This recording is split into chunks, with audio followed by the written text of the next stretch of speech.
All right. The next topic that we'll cover is economic dispatch.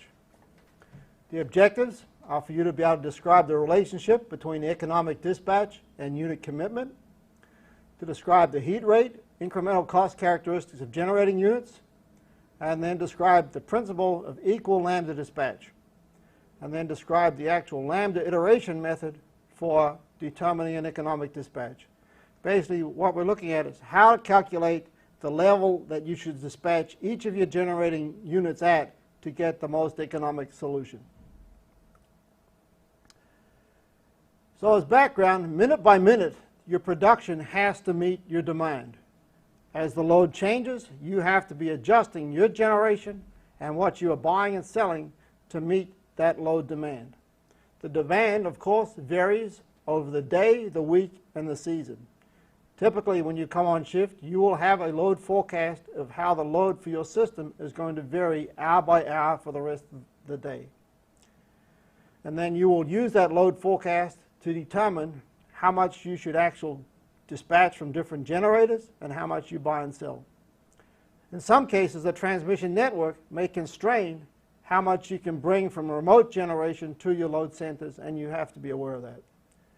And as we go forward in the future, the renewable generation, which varies over time in a stochastic way, can also be a major factor that you have to account for as you dispatch the rest of your generation. So basically, each day of the week has a very different load shape depending on whether it's a Saturday, a Sunday, or the weekdays. A Monday is fairly unique because you're starting from a relatively low condition from the Sunday where the loads were lower, and you have the morning pickup, which is somewhat exaggerated. So under current conditions, your morning load pickup tends to be the most challenging time. On the Tuesdays, Wednesdays, Thursdays, Fridays, typically there's a more typical load cycle, which is consistent if the weather is the same from one day to another. You can get certain variations during the spring and the fall where you can have either a temperature variation that can give you either winter-like conditions or spring or summer conditions. So those different seasonal variations and weather conditions are something that you really have to anticipate. On Saturday, there's a unique profile because we have reduced industrial and commercial activity in the afternoon. And on Sunday, it's even a smaller load because most of the businesses are shut down. So as we look at that overall profile during the week, clearly we have lower loads during the Saturday and Sunday, and then higher loads on the weekdays, and then dropping off again in the weekend. So one of the things that we have to account for is that as part of a unit commitment is what do we do with the thermal units.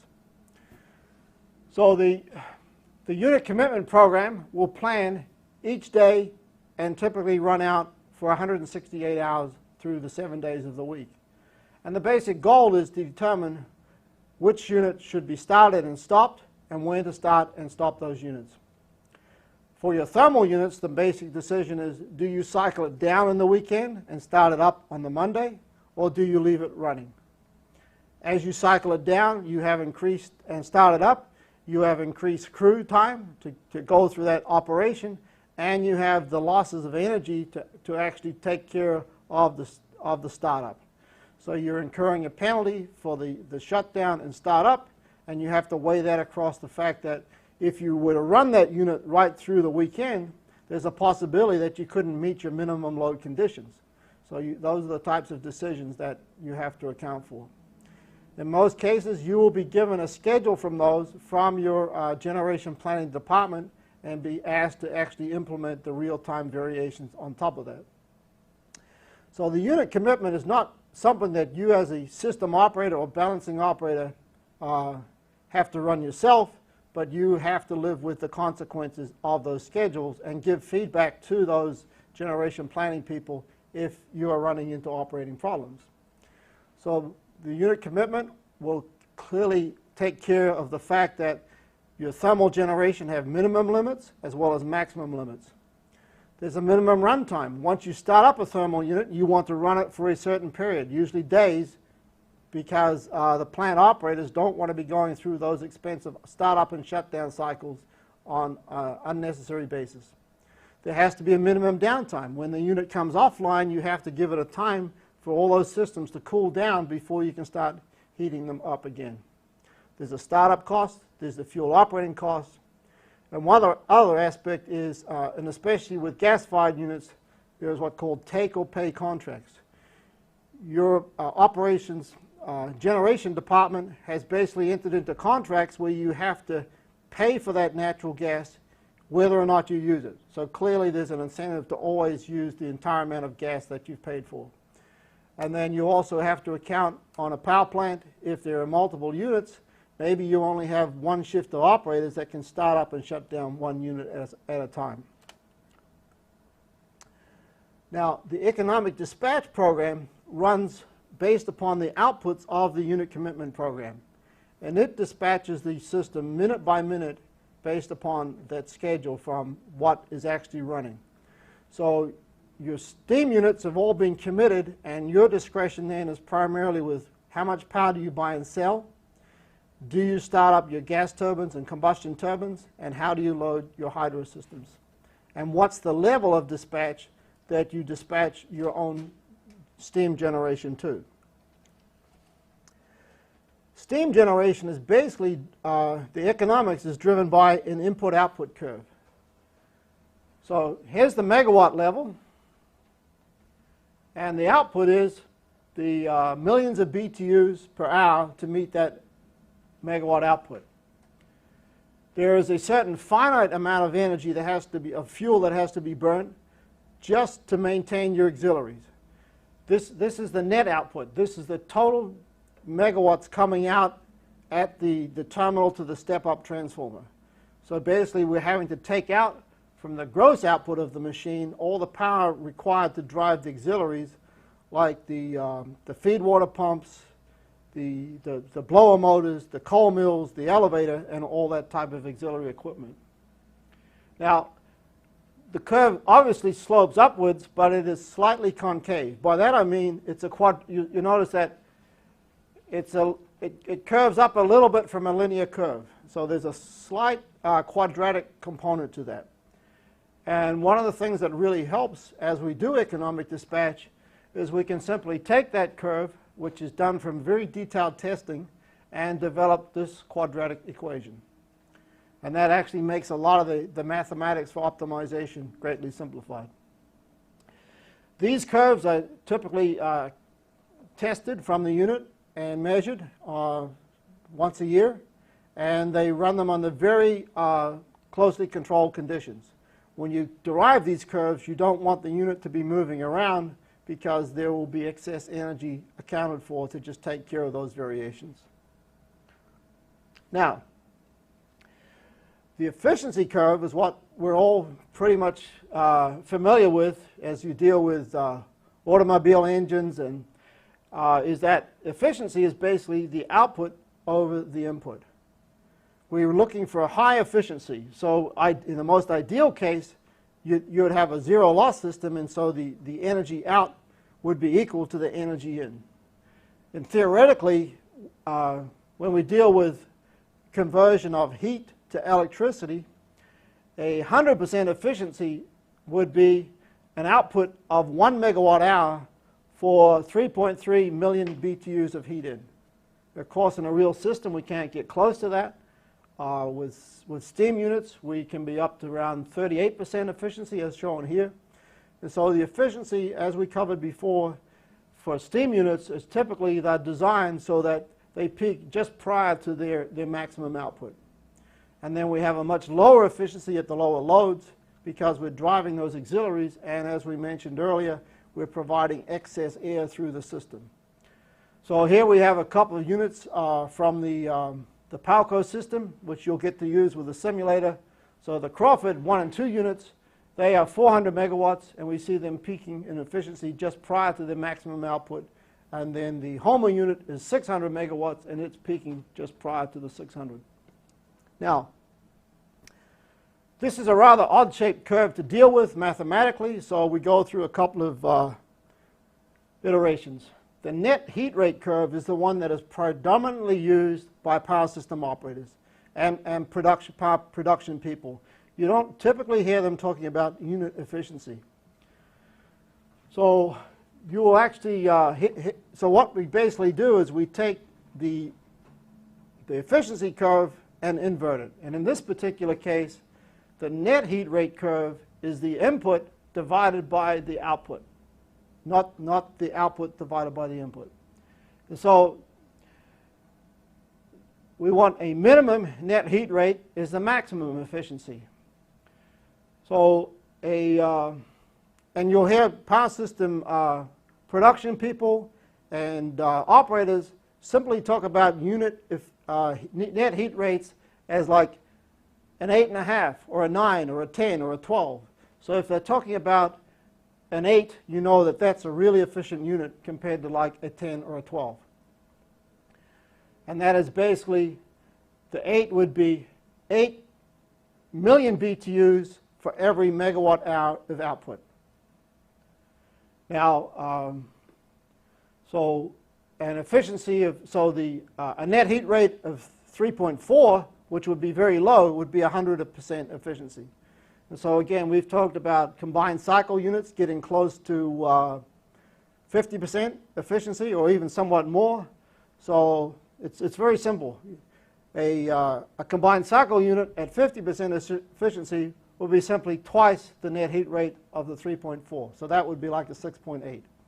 Because we know theoretically the net heat rate of 3.4 would be 100% efficient. The 3.4 would be 3.4 million BTUs for every megawatt hour output. Now again, mathematically, this is not a very easy curve to characterize as simple equations. So the solution to that is we deal with what's called the incremental heat rate curve. And this is an important part of economic dispatch. We're really looking at what's the next increment of energy needed to produce another megawatt hour of power. So basically this curve here is a slope of the actual input-output curve. We mentioned that the input-output curve was a quadratic curve, and if we take the slope of that, then we get a linear curve. And so this actually makes the whole process of calculating economic dispatch very, very straightforward from a mathematical point of view. So here's an example where we have the locus system, which is a nuclear unit, the Farley unit, which is coal-fired, and the Doyle unit. We're seeing that our nuclear unit from a millions of BTU to megawatt hour is actually somewhat less efficient than the Farley unit. But then once we factor in the fuel costs, you'll see how the local unit starts to appear much more attractive. So the incremental fuel costs are then derived by taking the incremental heat rate curves and simply multiplying them by the dollars per million BTUs. And then that gives us dollars per megawatt hour. Okay? So we're taking millions of BTUs per megawatt hour, multiplying it by dollars for each million BTUs, and we get back to dollars per megawatt hour. And at this point we see, because the nuclear has a lower fuel cost of dollars per million BTUs, it's now becoming the most favorable unit with the lowest incremental cost. So we've gone through the process of the different types of ways of representing generator input and output, and how we use those curves to get the actual incremental cost curve, which is the basis for our economic dispatch program. Everything is really nice and linear for coal units, steam units, and nuclear units. Combined cycle units tend to have a somewhat wobbly curve, but that's because you've got the gas turbine, and then you've got the steam turbine, giving it a wobble at the end, but we'll get into that as part of a future course. The bottom line, though, is for combined cycle units is that it tends to be linear for the latter, for the part above 40% output, and the saving grace is you tend to want to run those at the full output anyway. So there's some been work done on theoretical ways to dispatch those types of units, but from an operator point of view, the fact that you tend to want to commit those, yes, there's a tendency to want to commit your gas turbines and your combined cycle units to run at the maximum output. So you tend to commit them sequentially. That's because you can start them up quickly. But for coal units, you can't start them up and shut them down. So for coal units, you tend to move them up all in parallel with each other. And we'll cover how the algorithms do that. So we mentioned that since 2008 through to today, we've seen a dramatic reduction in the price of natural gas, $13 to $3 per million BTU. So if we look at the fuel cost comparisons for nuclear and coal versus combined cycle, combustion turbines, and steam from natural gas in 2008 versus the combined cycle, combustion turbine, and steam in 2012, we're seeing a dramatic decrease as a result of the price of natural gas coming down. It changes the whole dynamic. Previously, gas-fired units would be always the very last units you would commit. But right now, with these types of prices, you can see that combined cycle gas is actually less than coal. So you actually can be dispatching those combined cycle units before you dispatch your coal systems. And this has been a major benefit, the fact that in the last 5 years we've seen such a dramatic reduction, and we've seen new sources of natural gas like fracking fields, and so this is really changing the whole approach to economic dispatch. Now, in addition to the fuel costs, which is the cost of either your coal or your nuclear fuel or your gas, you have what's called variable operation and maintenance costs. And this chart here is basically showing that if we have the orange, it means that type of operations and maintenance costs is applied. So naturally, all of the plants need to have plant operators on shift 24/7, some more than others. All of them have equipment that needs to be inspected and maintained and repaired on a regular basis. And then coal plants have to have the sulfur and the NOx removed. And then the nuclear plants have to have the nuclear waste disposed. And this reference here by Kellhofer, Rooks, and Hanneman has a very good summary chart that shows the estimates in dollars per megawatt hour for different size units of the different types. And we're seeing then that combined cycle units actually tend to be a little bit less than the maintenance for gas turbines, because the steam turbine is a relatively robust low maintenance device compared to the gas turbines, which go through the wider temperature extremes. So moving on to the actual approach for economic dispatch, there was a Joseph Louis Lagrange. He's actually often given credit to being a Frenchman, but he grew up in Italy, and he developed a mathematical theory called Lagrange theory, which says the minimum cost dispatch occurs when the incremental cost of all units is exactly the same. This theory is used through a wide range of mathematical optimization algorithms, but it has been works really nicely for economic dispatch of power systems as well. And in honor of his name, we come up with the symbol lambda, which is the Greek letter for L. And so you'll often hear about lambda dispatch. And it is used to describe incremental cost. So let's take an example of the incremental cost curves for different units within the PowerCo system. Primarily, we'll look at our nuclear units and our coal-fired units. And you'll get to actually dispatch these in some of the simulation exercises. So let's say we were to operate these units all at the same megawatt output level. Then let's say we would operate them all at 500 megawatts. Well, what we would have is a situation where we can take a megawatt of power and add it to the local unit, and that would cost us $11.50. We could decrease a megawatt of power off of the Doyle unit, and that would save us $17. So clearly, we'd be motivated to do that. And the bottom line is, we can keep, as long as we don't have the incremental cost all matched up in the same across all units, it will always make sense to increase the unit with a low incremental cost and decrease the unit with a higher incremental cost, and we'll be saving money. So when we take that process to its natural conclusion, we end up with loading the units so that they are all at the same incremental cost, or we load them to their max if they are below that incremental cost. And we load them, if they're online and we have to use that generation somehow anyway, we load it to its minimum operating level if it's running at higher than incremental cost. So, one of the things then is that we use an iterative approach to guess at different levels of lambda, incremental cost, and we calculate what the generation is.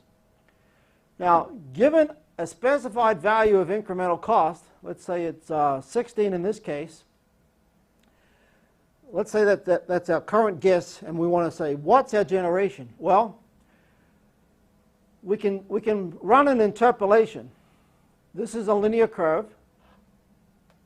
and we can say this megawatt point here is basically this distance, which is our current lambda minus the lambda at zero output. That's this term here, divided by this distance, which is our lambda at the maximum output, divided by the lambda at zero output. So that's this term here. And we multiply that by the unit capacity. All right? So basically, we know what the lambda values are, and we're just saying that we get the megawatts by the fact that this divided by this is proportional to this divided by the entire length here. A very straightforward calculation. But then we have to moderate that by the fact that if the megawatts we calculate is less than the minimum, let's say, for example, this unit had a minimum way up here, we'd have to say, well, we can't dispatch the unit at that lower value. If the megawatts we get is less than the minimum, we set the megawatts for that unit equal to the minimum. And then the converse applies.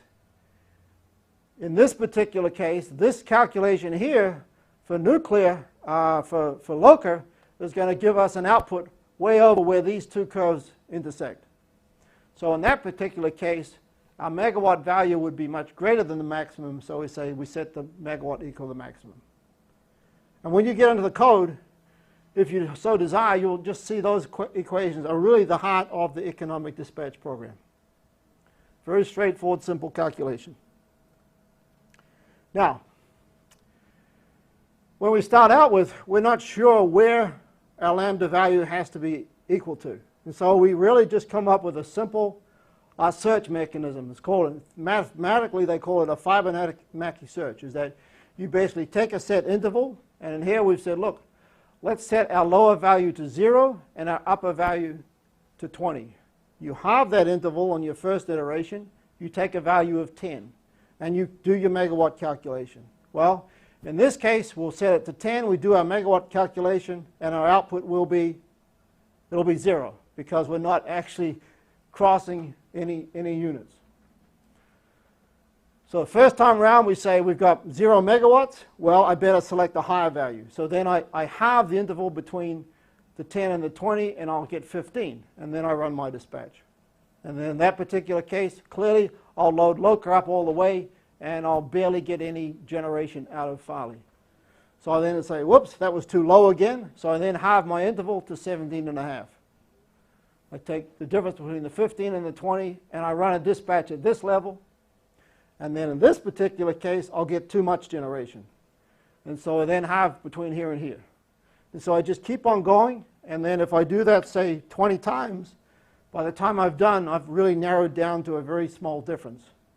And so that is really the whole basis of the economic dispatch program. Keep iterating on that lambda, and then you get the final result that you want, where your total load equals your generation. That's what you're looking for as you're going through these iterations. You're taking a guess with lambda, you're figuring out a generation level, and then based upon comparing that generation level with the desired load, you're increasing or decrementing the lambda value.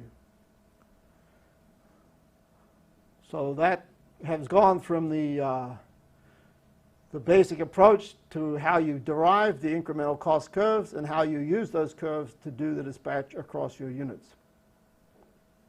Now, there are certain times when you really, the operator, as an operator, you need to be able to manually dispatch the system. For example, during the morning load pickup, you typically would not be expecting your economic dispatch program to take care of that load ramp. You would be directing the operators, the plant operators, to actually move those units up in parallel. If the incremental cost curves are not overlapping, then you're going to tend to move those units up one after a time. And to get them moving in parallel, you can use an actual very simple rule, is that if the load is picking up, from an economic point of view, you want to move up the units that have the low lambda value. When the load is dropping off, for an economic point of view, you want to move down the units that have the high lambda value. If the load is flat, and you see one unit that is high and one that's low, you need to move the high one down, the low one up.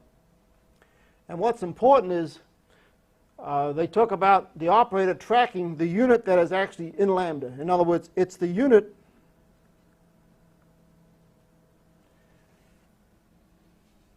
here that would be in lambda would be this unit right now. Basically, you'll be tending to pick up load on this unit because it has the lowest incremental cost and it's not at its full output.